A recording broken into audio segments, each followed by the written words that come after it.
It's pretty likely you've heard of Elden Ring. I swear everyone was talking about it when it released, and even in the lead up to its release, there was a ton of hype for the game. I'll be honest though, I wasn't one of those people. Not because I thought the game would be bad or anything, I just wasn't really in the loop in the lead up to that release. Sure, I knew of the game, but for whatever stupid reason, I never actually checked it out. There were details of the game that I knew though. For example, I knew it was being made by From Software, a developer most known for their very difficult games in the Soulsborne series, like the Dark Souls trilogy and their other similarly styled games. Now, I'd never played one of these games, I knew essentially nothing about them. All that I knew was that people considered them to be tough, and that you'd be fighting these monstrous enemies with both small attack and dodge windows. They were always games I knew I'd want to try out eventually, I just never got around to it. But then fast forward to Elden Ring's release. The game was out and people were loving it. It seemingly did the impossible and lived up to the hype that it had garnered. As you might expect, this only got me more interested. So I decided to look just that little bit more into the game, and you know what I find? That it's a Souls game, but open world. This alone sold it for me. I knew I had to play it. This would be my first entry into the Soulsborne series.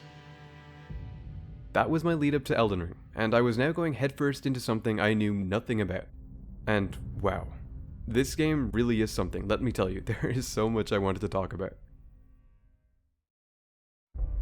When you start the game, you're greeted to choosing what class you'd like to play. Each class determines your starting gear, stats, and weapons. Do you want to be a magic user, a sword user, an axe user? I of course looked at all of these and made the obvious choice. Look, I saw that they had the most potential because they start at level 1 and have good stat distribution, but needless to say, you probably shouldn't pick this as a new player. But regardless, pick whatever and you'll soon be thrown into the lands between.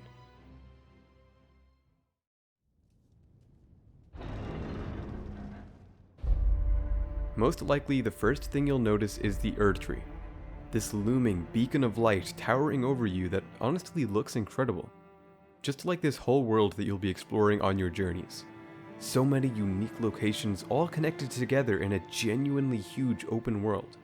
But I'm going to try to not show too much of that. In fact, most of the gameplay I'll be using is from very early on in the game, and there is a reason why. This might not be the case for everyone, but for me, one of my favorite parts of the game right out of the gate was that sense of discovery. Discovering by yourself all of what the game has to offer, it's a real treat. So I wouldn't want to damper that experience for anyone who's yet to try it. Instead, I'm here to talk about what the game has to offer, and use my experience as a newcomer to the franchise to explain the kinds of things you can expect from Elden Ring to help gauge whether or not you might want to buy this game.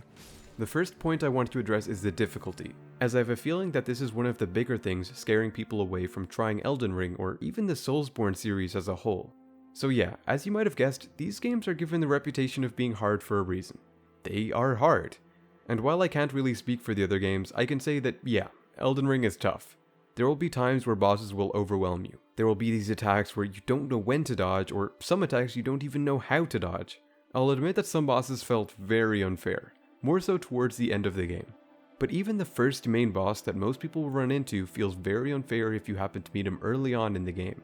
In this case though, I think this is a deliberate choice done to make the player feel weak. It's as if the game wants you to give up, leave the area, go explore around the map, and only come back when you've gotten stronger. And there are so many avenues presented to you within Elden Ring to do just that. For example, this game has a leveling system. You can gain a currency called runes through many ways such as killing enemies, selling items, or even finding them around the world. These runes can then be used for things such as buying items or leveling up your character. There are quite a few stats to choose from, and with each level you can increase any stat of your choice by 1. But that's not all you'll be doing as you explore the world. You'll also be getting new weapons, new armor, new spells, basically you'll be getting stronger. And through that you'll finally be ready to take on that boss that you were struggling with.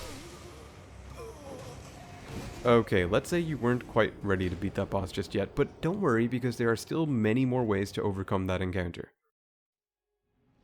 You can try Spirit Ashes, with which you summon a spirit to fight alongside you. They may not always do a lot of damage until you begin upgrading them, but having an ally fight alongside you against a boss is still a big help. I think overall, spirits being in the game are a positive because it makes the game a lot more accessible to newer players, but at the same time I feel as if they counteractively introduce other issues. Spirits are a very strong tool, but can sometimes lead to you not learning how to fight the bosses properly.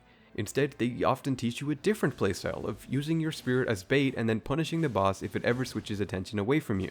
But this is a playstyle that completely falls apart if your Spirit Ash ever gets killed, at which point the boss could end up completely steamrolling a player who hasn't been learning how to fight the boss one-on-one. They're still extremely helpful and worth remembering though, and on top of that there's also plenty of items or spells to buff your stats, alongside being able to upgrade both your weapons and Spirit Ashes using materials you'll be collecting while exploring. And if you really find yourself stuck, you can even summon a friend or a random person if they're available to fight alongside you during boss fights. Then even if all of these tools aren't quite cutting it, there are so many guides available online to help you with any encounter you might be stuck with. So yes, it's a tough game, but there are a lot of ways to make yourself stronger and give yourself the upper hand. If you really put your mind to it, you will absolutely be able to beat this game. It just might take a while. And not because of getting stuck on boss fights, no. The reason this game will take a while is because there's so much to do. I already mentioned about the map being massive, but it's not just its scale, it's also what it's filled with. In the overworld, there's enemies everywhere, both common enemies and the occasional bosses. There's also collectibles around every corner, tons of caves, dungeons, and castles spread out across the map, with the majority of those housing bosses as well. And for me, these never got old because the game does a fantastic job with enemy variety. There's a staggering amount of unique bosses and enemies alike that will help keep the game fresh and combat diverse. There's also a ton of NPCs you can find on your travels. They're all unique with their own motives and personalities, and they also come paired with a whole lot of optional quest lines for you to experience. Unfortunately, it can be a bit hard to complete some of these without a guide, but I still think that they're a great addition and definitely add to the experience. All of these things that make the game longer are some of my favorite parts of the game. Probably because I really like exploration when it's handled well, and this game is generally a good example of that. Elden Ring is a really good game. I really enjoyed my time with it and I would recommend it, but it's not perfect. As I've mentioned, the difficulty is pretty up there. Even with all of the tools at your disposal, some bosses can be overwhelming to say the least, and there will be people who won't enjoy this. Even if every boss in the game is beatable, I know that the process of trial and error to learn an enemy's attacks and how to punish them isn't exactly something that everyone's going to be a fan of. Especially when you can't figure out how you're meant to dodge a certain move, or maybe you can't find any punish windows to deal any damage. Some enemies also feel like they hit way too hard and that they kill you way too quickly. And this feeling is only exemplified if you go into fights underleveled. Be prepared for a lot of deaths that will feel cheap or undeserved. But there will be those out there like myself who might like that challenge. The difficulty makes it really satisfying when you finally beat that enemy you were having trouble with. And I think what makes the combat so satisfying is that most of the time this game requires your inputs to be very deliberate. Basically, it doesn't want you to mash, and it will teach you that by quite literally beating that habit out of you. If you roll too much, you'll get hit. If you attack too much, you'll get hit.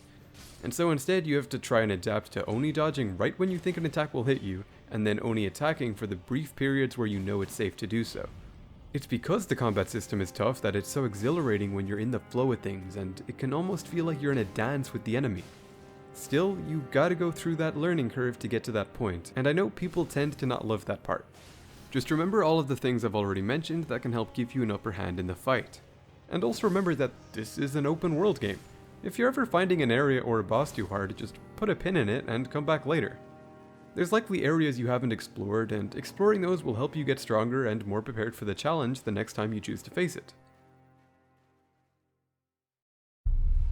Aside from the difficulty, I think another thing that can work against the game's favor is the way that builds work. For example, this weapon right here was my favorite weapon throughout my first playthrough, the Bloodhound's Fang. And since it's my favorite weapon, I'm obviously going to want to use it to its fullest potential, right? But that means that since the weapon scales with strength and dexterity stats, those are going to be the stats I'll mainly be upgrading, alongside my health, stamina, and magic gauge of course, but that will leave all these other stats unupgraded, which means that any weapons that require those stats aren't even usable unless I go for a more unoptimized build and sacrifice damage from my main weapon as a byproduct. It's worth mentioning that there is a system in place to reallocate all of your levels into whatever stats you want once you reach a certain stage of the game, but doing that uses a limited resource, so it's not something you'll be doing very often.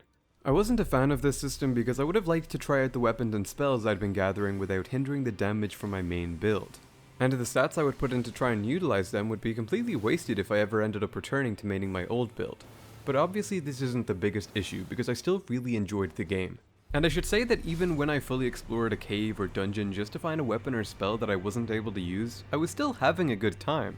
The process alone of clearing out the cave and beating that boss is fun enough for me to not worry too much about what the reward is. But that's the thing, even if I may not care about the reward in the moment, since it's still possible for me to reallocate my stats if I wanted to do so in the future, then those weapons and spells that I used to not care for might suddenly become useful.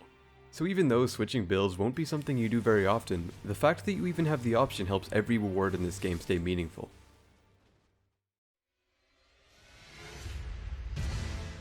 Being someone who had essentially no prior knowledge of the Soulsborne series, I really didn't know what I was getting into with Elden Ring, but wow, what a game. I really enjoyed it.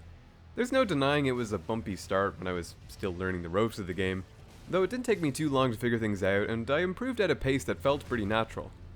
There were very little points in the game where I felt like I was hitting a roadblock I didn't know how to overcome, except maybe 2 bosses, who I still beat in the end, it just took a while. And speaking of bosses, I would love to talk about them, and same goes for the amazing places and enemies I've deliberately not been showing. But it's always going to be better discovering what the game has in store for you on your own. Regardless, I hope that what I have shown and what I've talked about have offered a decent insight into what Elden Ring is, and the general kinds of things you can expect from it. Elden Ring's been getting a lot of good praise for good reason, and if what you've been hearing throughout this video interests you in any way, then I recommend that you give it a try. But that's all for me, so thank you for watching this video, and I'll catch you in the next one. Take care.